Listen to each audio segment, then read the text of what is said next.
welcome back to our channel. So tonight, because it's already 9:51 p.m. I'm gonna be doing a book review. It's my first fantasy book, and this is not an ordinary fantasy book. It's one of a kind. Yes, you heard that right. And I'm so excited because I've been wanting to film this, but now is the right time that finally, here it is. I'm filming this.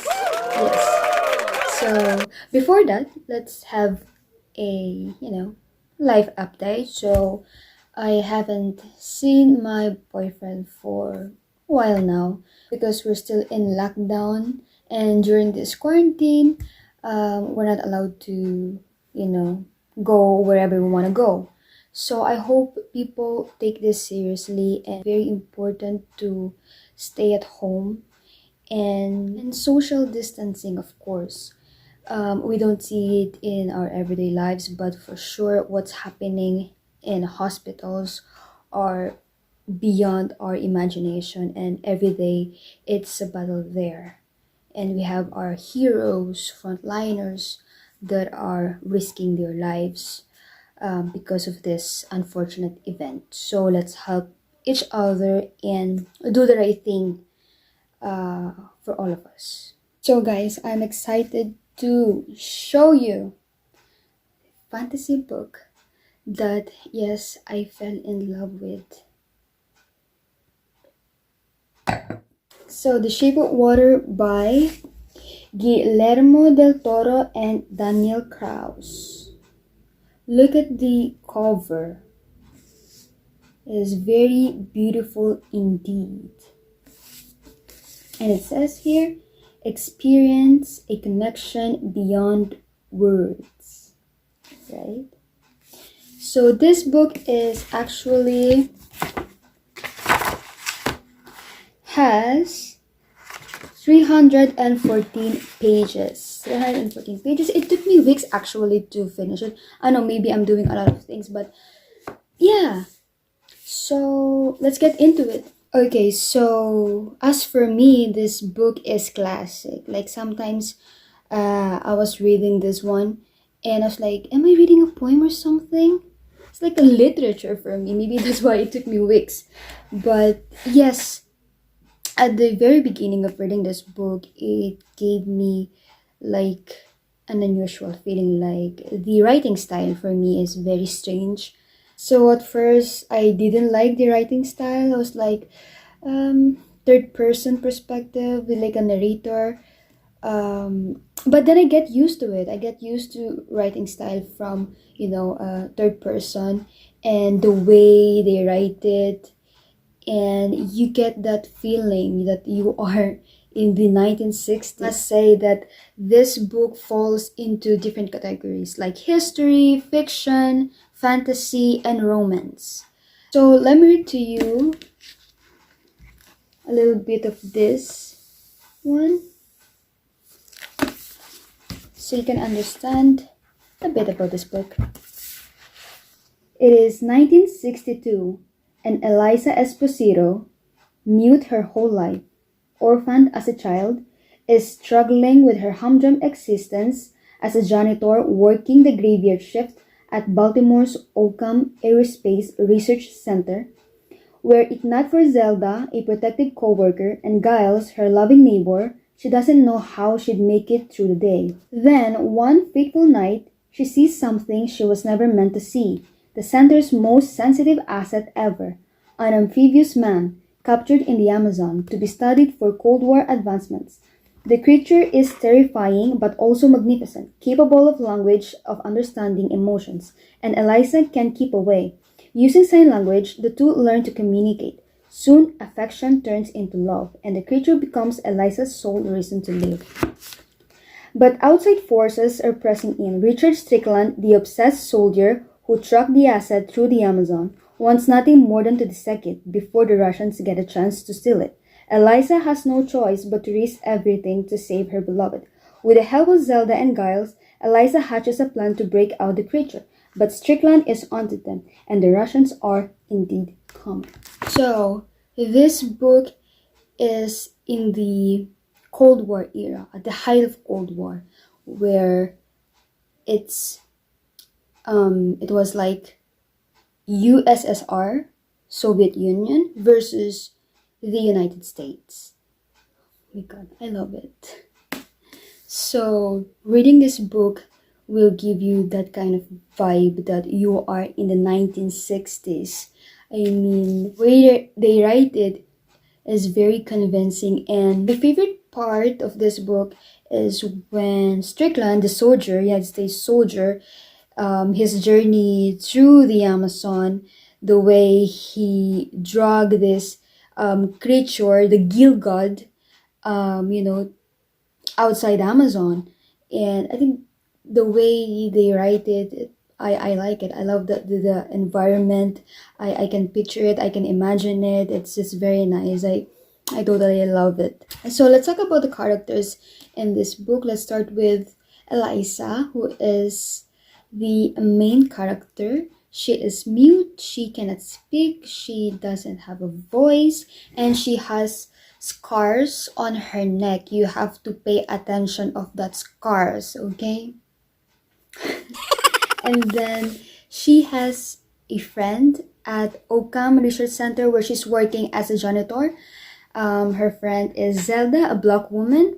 Also, she has a best friend, her neighbor named Giles, who is a gay painter. Next is this American soldier, Strickland, who is working for General Hoyt. And they are the ones who are trying to find this amphibious creature, a gill god. This creature is being worshipped in Amazon, and treating him like a god. We have Dr. Hofstadter, who turns out to be a Soviet spy, but he's working at Occam Research Center. And also to mention Elaine or Lainey, the wife of Strickland. And the last but not the least, the gill god, or the amphibious creature. The creature, the fishman, the gill god, they call them here in the book Branchia, something like that. I don't know what that means, but yeah. My whole experience with this book is amazing. I mean, I felt like I was in a different time, and the environment, the imagination that I had while reading this book, but I wasn't expecting at all. Like I said, it took me weeks to finish, and for me, it's not that easy to read because it's kind of poetic. I mean, it's the writing style is unusual. I promise, once you finish reading this book, you're never gonna be the same person anymore. How you look at things, you're gonna look at things differently. And it was beautiful. The love story of Eliza and this creature is beyond words. They are communicating through sign language, and this creature is so intelligent that can understand Eliza through sign language. The ending was so shocking. I didn't see it coming. I didn't expect that that's gonna be the ending, how beautiful it's going to be. Wow. So for me, I'm gonna give this book 10 out of 10 because I did fall in love with this book. I really love Eliza because despite of being mute, she is a strong woman, and she faces everyday life without fearing of anything. The writing of this book is from a third person. Also, you can read in this book the perspective of the gill god. This guy. So yeah, so this amphibian creature has its own perspective inside this book, which is so cool. It was so cool reading his perspective of how he sees things beyond his comfort zone, right? When Liza Esposito dragged this creature from the research center to her house, and then he has this kind of his own perspective of how he sees how people live. The last part of the book is actually the perspective from the creature itself, or himself, sorry. So yeah, I'm gonna read it to you because it was so beautiful. It was so beautiful. But if you don't like spoiler, you can skip this one. This is the perspective of the Gill God. We wait, we watch, we listen, we feel, we are patient, we are always patient, but it is difficult. The woman we love, it takes her a long time, it takes her so long to know, to see, to feel, to remember, and it's not happy to see her struggle. It is not happy to see her with pain, but we struggle too. We all struggled.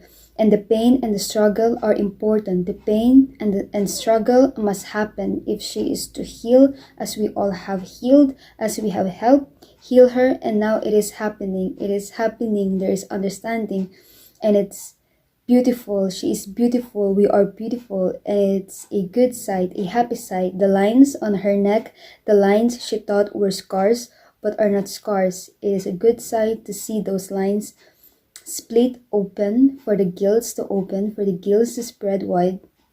It is a happy sight, and now she knows who she is, who she has always been. She is us, and we speak together now, we feel together now, and we swim into the distance, into the end, into the beginning. And we welcome all who are willing to follow. We welcome the fish, we welcome the birds, we welcome the insects, we welcome the four legs, we welcome the two legs, we welcome you. Come with us. Oh my god, that was so beautiful. It was so beautiful. This book is really beautiful. I like the love story of a girl who is mute and a creature, half human, half fish, a gill god. And they live happily ever after. So that was my book review. It was so simple. It was so... I can't even explain what I'm feeling right now. But let me compare it to the movie. So after finishing this book, I also watched the movie, The Shape of Water. And like I said, I salute the authors Guillermo del Toro and Daniel Kraus. And in the movie, the director, Guillermo del Toro, who is so amazing. I mean, if you see the movie, the details of that movie is so good. It was so good. Like, my imagination turns to reality. That's how good the movie as well. But I prefer to read the book first and then watch the movie, because if you watch the movie without reading the book, I'm not sure if you're gonna understand the ending of the movie, because some people who didn't understand why the ending is like that, and how can they interpret the ending, because they didn't read the book. But if you read the book, then you would understand why they ended like that. So yeah, the movie was beautiful. I like it. I mean, for sure, after this book, they really need to have a movie. But I've heard that they release it in two ways. One through books and the other one through movie. The movie was amazing, but the book is beyond compare. I'm sorry, but as for me, that's the truth. I prefer the book than the movie. But still, I don't want it to be the book alone. I mean, I want this book to have a movie itself, a film itself. Only thing movie helps me is to make my imagination comes to life. I really need that. And also in the movie, they focuses more, between Eliza and the Gill God. There are parts that they didn't, of course, show, like the meeting with when Elaine, who is the wife of Strickland, met Giles, who is the best friend of Eliza, but that's not big of a deal. But yeah, I mean, and also the movie didn't show the the journey of Strickland going to the Amazon, but that's what I like in the book, right? It's all complete, all the details, all the backgrounds. You can read it here. So yeah. By the way, you should see the movie. You should read this book. I highly recommend it. It's my first fantasy book, so I'm looking forward to read more.